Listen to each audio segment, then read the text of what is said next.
Good evening, everyone, and welcome back to the night shift. We have a great show for you tonight. We're going to be talking about our 5 most important recommendations for demonstrating executive presence. My name is Audrey, and please join me in welcoming out my co-host, Jonathan. Woo!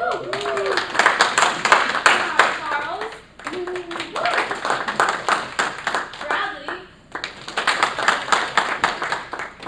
Lizette. And last but not least, Gonzalo. So just as we start every show, we'll do a recap of last week. On last week's show, we talked about the Emoji Movie controversy. Did it deserve nominations this award season? The teens said no. The boomers answered with a resounding yes. We also talked about the link between productivity and standing. So for this week, as you'll see, we took our own advice and ditched the round table and we went mobile. For tonight's show, we are going to be talking about executive presence in the workplace and everyday life. Our viewers wanted to know what the truth is when it comes to how you present yourself and how you make a good impression on everyone you meet. Today we'll be going over the 5 most important things to consider when it comes to appearances, those being facial expression, body language, space organization, grooming, and verbal communication. So my co-hosts are going to walk you through each of those topics, and then we'll open up the floor for a Q&A with our live studio audience. For our first-time viewers at home and for our audience here tonight, the night shift is big on audience participation. So we want to know what you think. We're going to give you the most controversial topics related to our issue tonight, what some common misconceptions are, and then we'll go into what the truth is according to expert opinions. Be sure to keep your ear open for these 3 key words in the top here. If you fill them out on your audience handouts tonight, at the end you can redeem a prize at the end of the show. Also, 5 lucky winners tonight will be going home with one of our grand prize. So when you see this image, be sure to volunteer and participate, and you could go home with, well, maybe a car. We'll see. And now I'm going to pass it off to my co-host Lizette to talk about facial expressions. Thank you, Audrey. All right, welcome everyone to the show. Our first big controversy for facial expressions is the message that your facial expressions actually convey. There is a misconception that facial expressions are hard to decipher because it's easy to hide sometimes your facial expression. You could be smiling when in reality you're upset. But the truth is that facial expressions are recognized across the world regardless of the language that you speak. There's such thing called micro-expressions, which are brief, involuntary facial expressions that appear on a person's face, and a person's facial expressions are recognized all around the world. There's evidence that supports this in The Expression of Emotion in Man and Animals, published in 1872 by Charles Darwin. So Darwin proposed that facial expressions evolved to quickly communicate emotional states important to social survival. He hypothesized that certain facial expressions are innate and therefore universally expressed and recognized across all cultures. So it's important to be mindful of your facial expressions when presenting to your audience, because your facial expressions actually speak just as loud as the words that come out of your mouth and your body language. Another big controversy is your eyes. So the misconception with eyes is that smiling is actually what shows credibility. When you smile, you appear likable to somebody, but actually, in truth, your eyes have more influence than what your mouth does. Partially because people can't believe what comes out of your mouth, but your eyes are kind of the tell-all. So for example, with Bill Clinton here, one of his tactics when he's giving a political speech is he kind of narrows his eyes and he squints a little bit, and that actually builds credibility. So people actually believe what he's saying because of the way that he uses his eyes to communicate. And our eyebrows. So a lot of you might not even notice that your eyebrows move when you're talking, and the misconception is that they're not really that important to your delivery when in fact they are. Your eyebrows help accent what you're saying, so sometimes when you're excited you'll raise your eyebrows up, or when you're being really serious you'll kind of furrow your eyebrows a bit, and that gives the impression that you're genuine and that you're serious about what you're saying. So Again, be mindful of your eyebrows, and as you can see here in the pictures, they actually convey more than what you think. And now I'm going to pass it off to Audrey. All right, now it's time for some audience participation. We're looking for one lucky volunteer here to come up to the front and help us out with a little role-playing activity. Can I get a volunteer? Prizes are on the Come on down. Come down, buddy.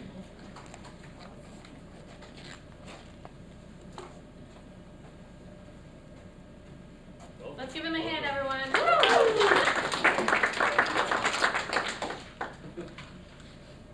Come on up here. Thank you for volunteering. Can we get your name and where you're from? Cato from Palestine. All right, Cato. So what we're going to have you do is pull from this hat over here, and you're going to act out the facial expression you see listed here, and we're going to see if the audience can determine what that facial expression is. So go ahead and draw one. Without telling the audience, go ahead and act that out for us. Happy. Excited. Excited. All right, let's do one more.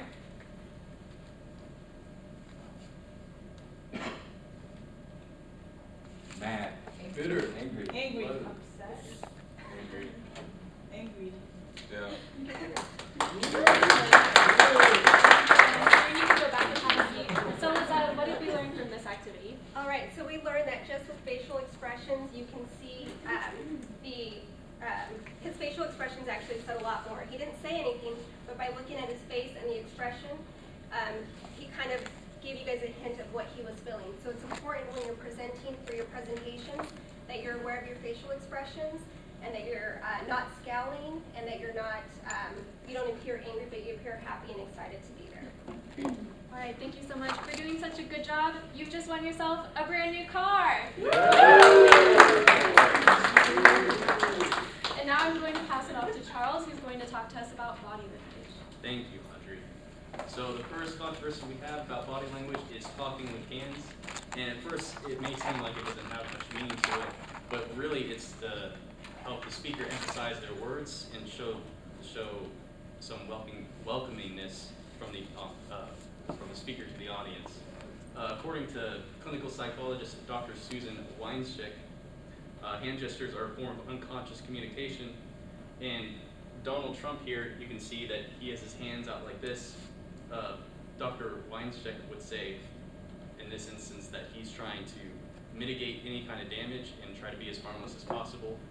I don't know where exactly we got this. I don't know the exact conference he was at when he was taking this picture, but I'm sure he was trying to defend himself in some form or fashion. Another example is if I didn't use any hand gestures at all, it may seem like I'm not passionate about my work or I'm disinterested in what I'm talking about. And another example would be if I were to use large hand gestures, I may be talking about some kind of big topic or some kind of small gestures. It may be directed towards something more minute or more specific. The next controversy about body language is crossed arms. Some might say it's only for comfort. I mean, I do this at the movies because I think it's pretty comfortable, but it also gives the impression of distance. And according to a study done by the Knowledge Media Research Center in Germany, alongside with North Dakota State University, they showed three negative dimensions correlated to crossing arms and social behaviors. The first one being social submissiveness. And this just means that they're more likely to just follow the crowd and not express their own thoughts to anyone. The second one would be decision making. They found that people are less likely to make decisions or express their opinions to questions that were being asked to them. And the third one is they're more likely to avoid any kind of confrontation just in general. They're trying to keep to themselves and not try and be in anybody's way. Here we have Donald Trump. He's crossing his arms. I'm sure he's at an important meeting. And it looks like he's just trying to keep his opinion to himself so he doesn't stir up any trouble, I suppose. And the final controversy that we have is touching. And we're going to be focusing on handshaking. I know when I was younger, I always thought having a firm grip and a handshake was a signal of power. I'm more dominant than you. But that's not the case. It's simply to show a lower power distance between two individuals. In Western cultures, we use a handshake to greet each other, and because we're at such a low power distance between subordinate and superior, it kind of shows that we're able to communicate with each other without having any difficulties. In Eastern cultures, such as China and Japan, maybe in Korea, they bow their heads, and the lower a person bows, that shows more submissiveness towards the other person. If they were to bow less, that means they have more power than the other person. Another example is my mom. She's an 8th grade science teacher in Garland, Texas, and every day she stands outside her door between each period and she shakes the hands of all the students who enter her classroom. She says it's supposed to make the students feel like they can approach her, and there's not much of a gap between them. She's not something far out of their reach in terms of somebody to talk to. And I'll pass it back to Audrey. Thank you, Charles. So now it's time to ask our audience. We want to know if one of you can demonstrate or share ways that you use gestures or body language to invite your audience to engage with you. Can we get a volunteer for a chance at winning a prize? All right. I'll come to you. Can I get your name and where you're from? I'm Henry. And where are you from? I'm from Washington. All right, thank you, Henry from Washington. Can you give us an example or demonstrate one of the ways that you use gestures or body language to engage with your audience? Try not to cross your arms, maybe lean in for any, try getting a discussion going on. See if you can look around for anyone that you may have your attention. Excellent. Charles, what do you think about that answer? A great answer. So if you're trying to listen in on somebody, it's very clear that or if you lean in towards somebody speaking, it's very clear that you're trying to listen to what they say. For instance, when I'm listening to somebody, I pseudo cross my arms. I pinch my chin a little bit because I'm just trying to focus in on what they say. It's just something I do, but it could vary from person to person. All right, congratulations, Henry from Washington. You just won yourself a brand new car. And now I'm going to pass it off to Gonzalo to talk about organizing your personal space. Thank you, Audrey. Good night, everybody. To start about talking personal space, first of all, I want you to share with you this little video note made for our fellow colleagues from Toronto Global.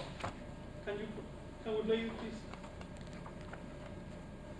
You may not know it, but your desk can say a lot about you. Will affect performance reviews. They will make assumptions are made. Professional organizer Isolde O'Neill has dubbed 4 clutter personality types. The spreader, whose desk disappears under their mess. The nester, who makes their space a home away from home.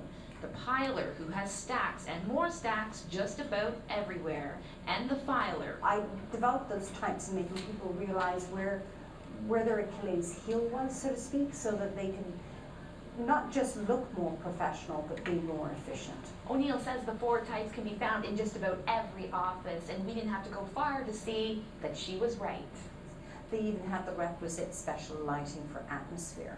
That would be one of our nesters. They're the people who want to be excellent and they care about what they do. But if you don't know the nester, you may think they're not professional. O'Neill says the look can be toned down, like using a digital frame to replace an overload of photos. If there's no rhyme or reason. The spreader was also popular in our newsroom. People think that they can't be on top of their job, but in fact they are. O'Neill suggests using specific places for items. Files in one place, office supplies in another, for example. Well, it looks in a state of craziness, but it all makes sense to me in my head. Ah, famous words from a piler. It has to be out. If it's away, they can't think on it. A good rule for you pilers, if it's finished, it's out of sight. Hard to imagine, but right next to us, Moro the piler Literally has today's work on her desk.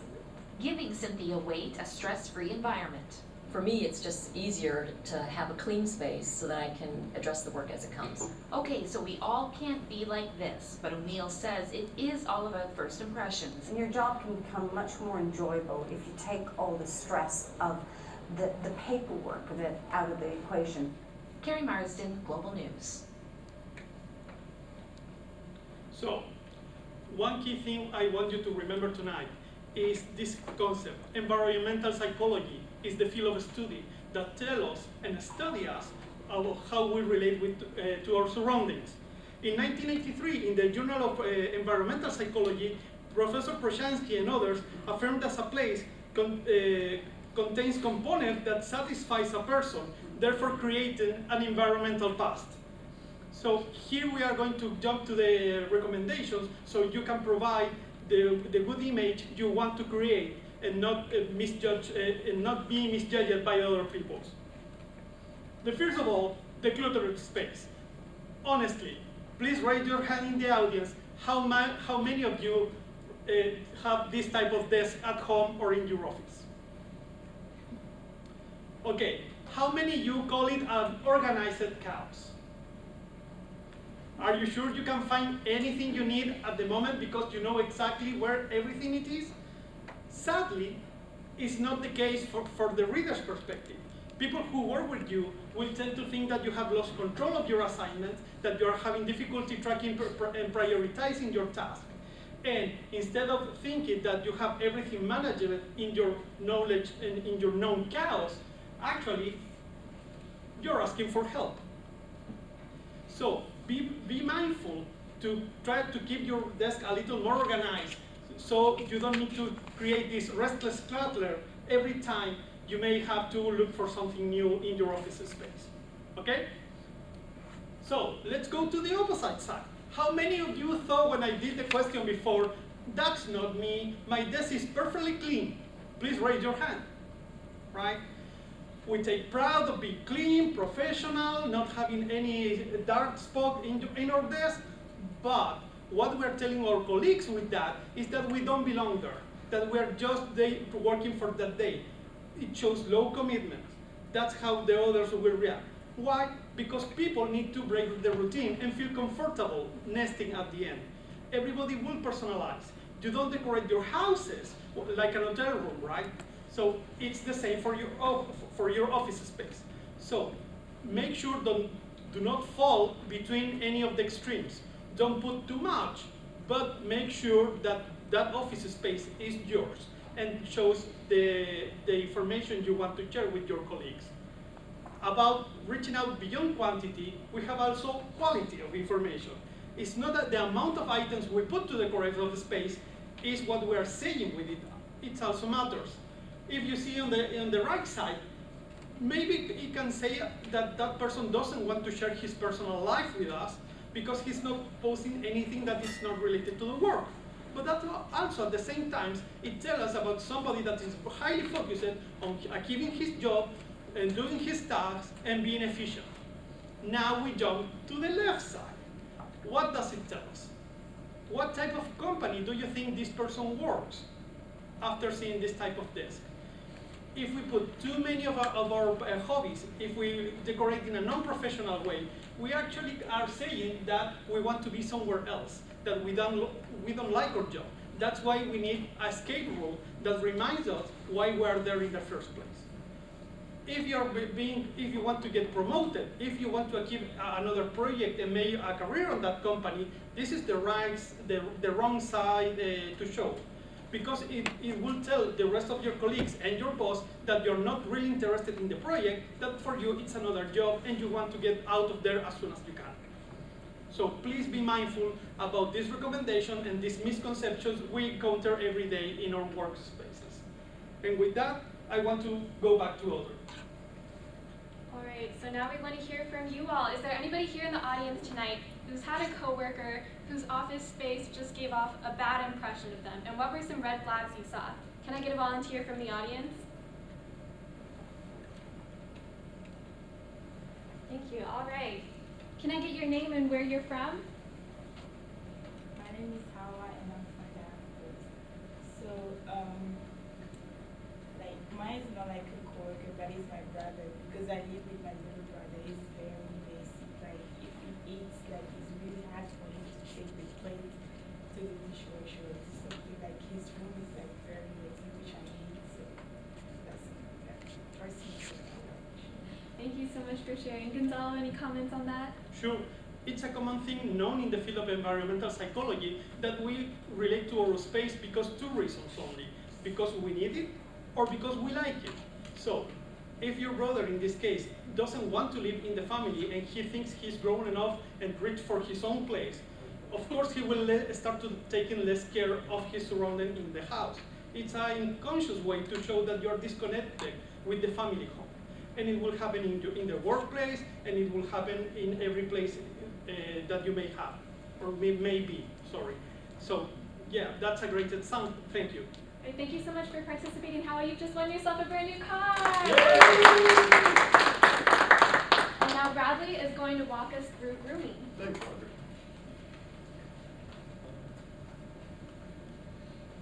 All right, tonight we're talking about grooming. This section, first controversy, is about matching your team. And the common misconception with this is ignoring the social standards. So where's team one, the team that dressed in the uniforms, the hockey uniforms? Where's you guys? And you guys? So imagine if somebody showed up to your team with a suit or like shorts and flip-flops. It breaks the organization and it breaks the message that you're trying to portray to people. So the same is true in the organization that you work for. That you go in there, you're trying to present an image to your client that is professional and well organized. And so the truth to this is you have to follow these unwritten rules because most organizations, they have these standards that aren't written down specifically. They have broad categories such as business casual, we're business casual up here, or professional. And some organizations like the military, they are actually one of the only ones who have like a detailed list of how you should cut your hair and wear your jewelry and what clothes to wear. But as for the other companies, it's really up to you to take the hints to look at other people and say, oh, maybe I'm underdressed or overdressed. Next is to dress the part. Right, so the common misconception we'll cover here, it's a little bit more detailed about casual Fridays. Some people take advantage of casual Fridays and make it a little too casual, but imagine this, your client is this baby, for example, who's really well dressed, right? It's Friday, so it's casual day. And obviously you might have a little bit of difficulties with that engagement because you're way underdressed. So maybe maintain and take the initiative to be a little bit more professional and recognize those boundaries as, yeah, this is an exception to the standard, but not too far. Don't take it too far and pay attention to the details. So I will shortly kind of divert to Jonathan, who is very well dressed here today. He has a short story about grooming. That's right. Share with everyone. So I had gone to a banquet, and I realized that I was very underdressed for the banquet, like in the parking lot. And it was probably about 20 minutes till the thing started. Luckily, I did have time to actually go home and change before that banquet, but just the feeling of, oh my gosh, I'm underdressed, and everyone's going to know that I'm underdressed, that really speaks volumes to how much people care about that, and how much you need to pay attention to this. Thank you, Jonathan. And my last slide here covers managing your hygiene. I think the more value will come out of this with sort of an example rather than me telling everybody you need to shower and brush your teeth. So the example will be covering how to deal with an employee who consistently exhibits poor hygiene or poor clothing at work, and it's noticeable and it's affecting the company in a negative way, perhaps. These are people who are highly skilled, and they typically tend to be people who are highly skilled and value their skill over how they dress and present themselves. They think, I can roll out of bed because as long as I deliver to the company, it doesn't matter what I wear.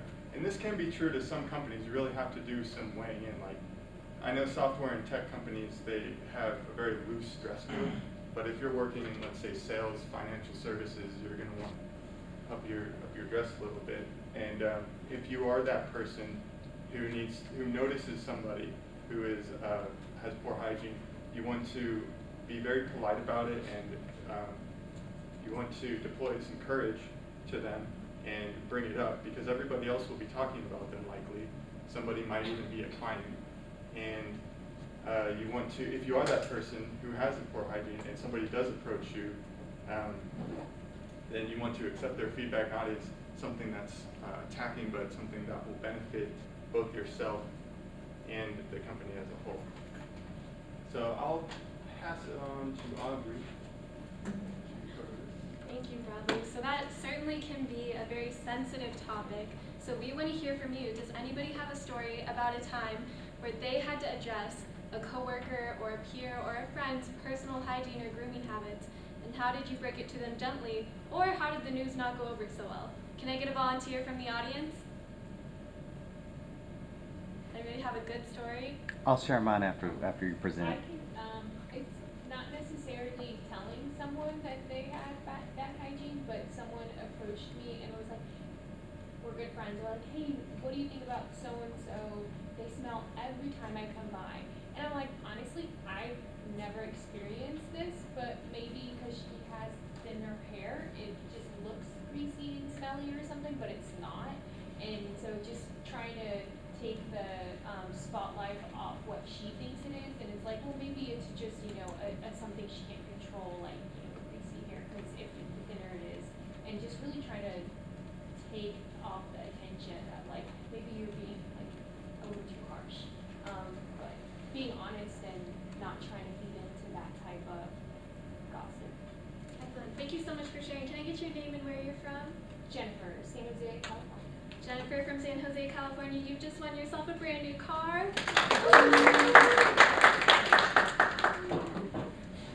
All right, we're almost through. We're going to finish up with Jonathan talking about verbal communication. Thank you. All right, so like was just mentioned, this is going to be our final section for tonight. And so here we are at verbal communication. So our first controversy is our volume intro. So what I've heard time and time again is that you want to be speaking to the back of the room, or that you want to make sure that your volume is going to be loud because that's what everybody's going to hear. So while this may be true to some degree, what you really want to be doing is you want to balance your tone and your clarity. You do want to make sure that you're loud enough, but you want to make sure that you're clear as well. So I'm going to, could you click on that video real quick? I'm going to toss it over to my next But I have a theory. People talk loud when they want to act smart, right? Correct! All right, so as Squidward said there, that people would like to talk loud because they believe it makes them sound smart. And Plankton, who thinks he's smart, yelled correct. So this very much is true when you're talking about how you're presenting yourself. If you want to sound smart, maybe not, the answer isn't necessarily just to be loud. You do want to make sure that you're clear.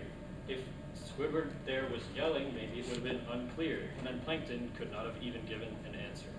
So balancing the clarity and the volume is really what we're aiming for. Moving on, we are going to be talking about our pace. So the misconception here is that if you're speaking quickly and you're just throwing out detail after detail, you're really showing that you're credible. However, there is some false here, as the truth is that you may be actually confusing your audience if you're speaking too quickly, as I might have just done there. What you're going to want to be doing is you're going to want to fluctuate your speaking based on the timing of the presentation and the content that you're speaking on at that moment. So if you have some story that has some really juicy details towards the middle or the end of it, you're really going to want to draw out those words so that the audience is really a lot more engaged when you're talking about that story. Moving on from there, the idea is that we really just want to be getting our message across. If you are speaking in a way that is too slow, you may make it appear that there's not much energy in your presentation, and you may even look uninterested in the content. On the right here, on the right, we have a picture of Eminem. He's a very popular rapper from his song Rap God, and that is, if you do get the chance to listen to that song, that is probably the best example of somebody speaking too fast and you not understanding what they're saying. All right. So one more thing here is that the perception time is really what we're working with when we're talking about how quickly you need to speak. How fast the audience can retain that information and understand it needs to line up with how fast you're actually giving out that information. All right, and our final piece here is, our final talking point is pronunciation. Notice how I said pronunciation? I usually would say pronunciation, but I determined after looking it up that was actually the incorrect pronunciation. The misconception here is that speaking normally is going to be what's the most clear, as you're really just used to speaking normally, so just bringing that into whatever presentation or situation you're in is going to create the most clarity. However, over-pronouncing words is going to be the most important. You really want to make sure, especially if you're using jargon, that the words are very clearly pronounced. If you have if you misspeak and then your audience reads that misspeaking, then they may just have a incorrect assumption of what you're trying to say. So having the correct pronunciation is going to lead to the correct information being determined.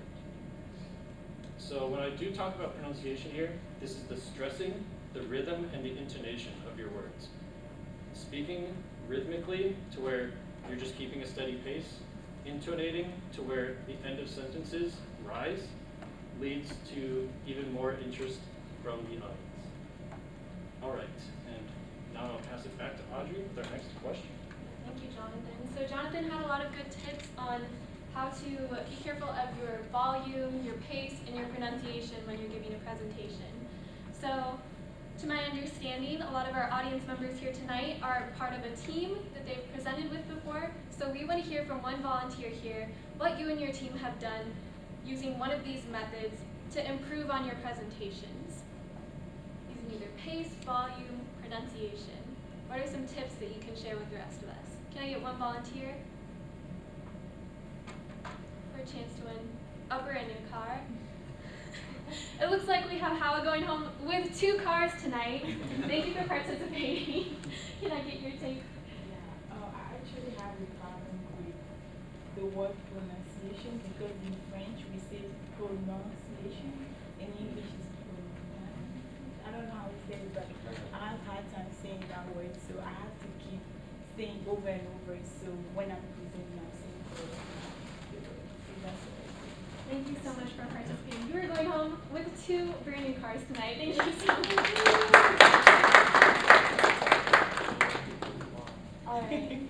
Okay. So to wrap it up, tonight we've covered the 5 most important topics for demonstrating an executive presence, whether you're in the workplace, whether it's in your day-to-day life. So to quickly recap what we talked about tonight, facial expressions, you want to be careful of your micro expressions. They say more than you think. End your sentences with eye contact with your audience to make the most impact on what you're saying, and be expressive with your eyebrows. With body language, we want to use gestures to emphasize what we're saying. Be careful to not close yourself off using body language like crossed arms. Keep a more open body language when talking to someone. And handshakes, don't make it a power move. You want to be respectful and you want it to be a sign of goodwill between the person you're shaking hands with and yourself. Space organization. Gonzalo walked us through how a cluttered space, a white space, and a cozy space can come across in different ways to your coworkers or your peers. With a cluttered space, you show poor organization. A white space, you show low commitment. And too cozy of a space tells us that you'd rather be somewhere else. So you want to be careful of what your space says about you and how you organize it. With grooming, don't take casual too far. Your clothing is important to making a good impression no matter what the dress code is. And you want to be direct but polite when addressing others in sensitive situations concerning things like hygiene and grooming. For verbal communication, Jonathan gave us some great tips about how volume, pace, and pronunciation can help you communicate with your audience. These are all very important when it comes to an executive presence. You want to adjust your volume depending on the audience. You want to slow down when you're speaking so you don't lose your audience. And you want to enunciate more than you normally would. So before we jump into our Q&A with our audience here, can we get all of our grand prize winners to come to the front and redeem your cars?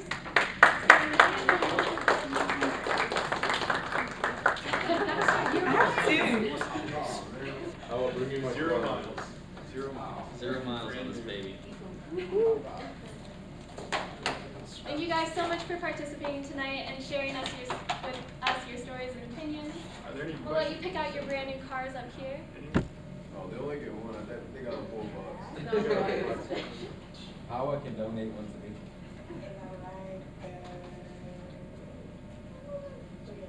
There's no wrong choices here. They're all very nice. They're all brand new, state 0 of the art, miles. brand new. I wish it was Easy. Thank you. All right, let's give them all a hand. Thank you.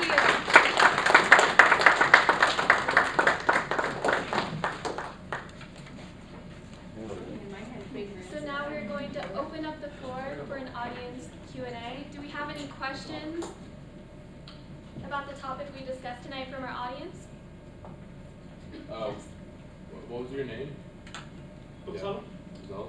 When you were talking about the office being like too decorative and like too much stuff on it, that was a bad thing, right? Like you were saying that they want to leave the.